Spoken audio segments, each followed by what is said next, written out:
Today we're reading Today Maybe by Dominique Demers and Gabrielle Grimard.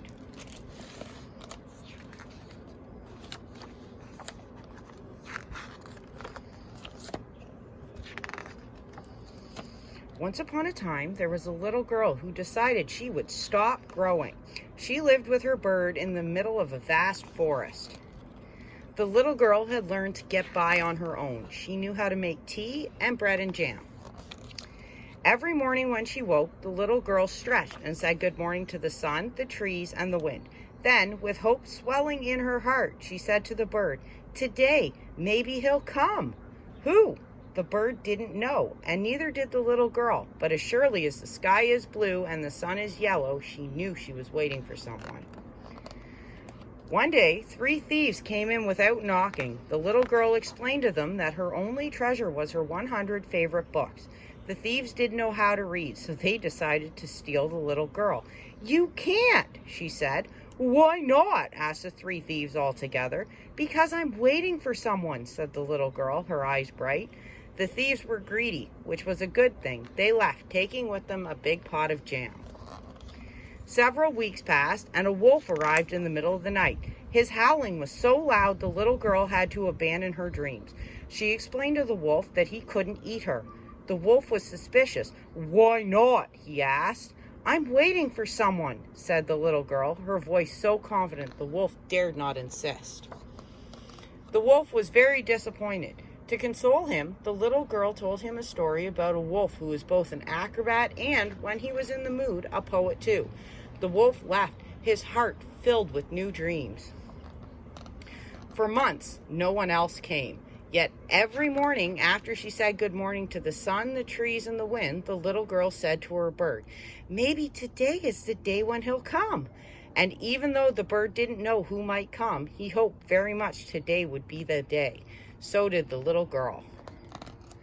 One stormy night, when the winds were strong, a young prince knocked on the door.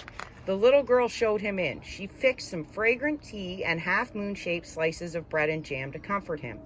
The prince thought the little girl was so perfect he wanted to marry her. The little girl had to explain that would be impossible. "I'm waiting for someone," she whispered in his ear. The prince was very sad. To console him, the little girl gave him her recipe for bread and jam. One afternoon, a witch appeared. She was ugly, and she had a horrible snicker. "I'm going to turn you into an elephant," she told the little girl, exposing her yellow teeth. "Oh no," said the little girl, in a voice that would not put up with an argument. "You can't change me into an elephant because the person I'm waiting for won't recognize me." The witch insisted. She loved to turn little girls into elephants. To persuade her to leave, the little girl told her a story about a witch who was hung by her toes because she had been too mean. The witch ran away as fast as she could.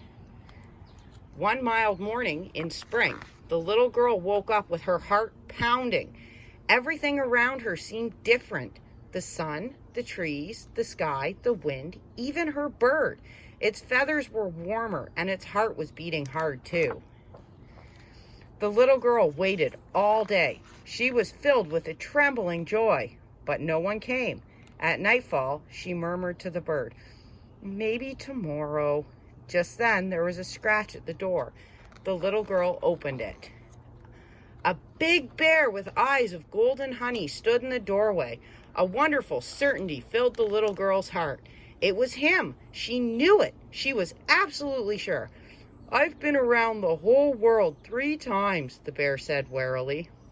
"Why?" asked the little girl, even though she already knew. "I think I was looking for you," said the bear. "And I was waiting for you," said the little girl.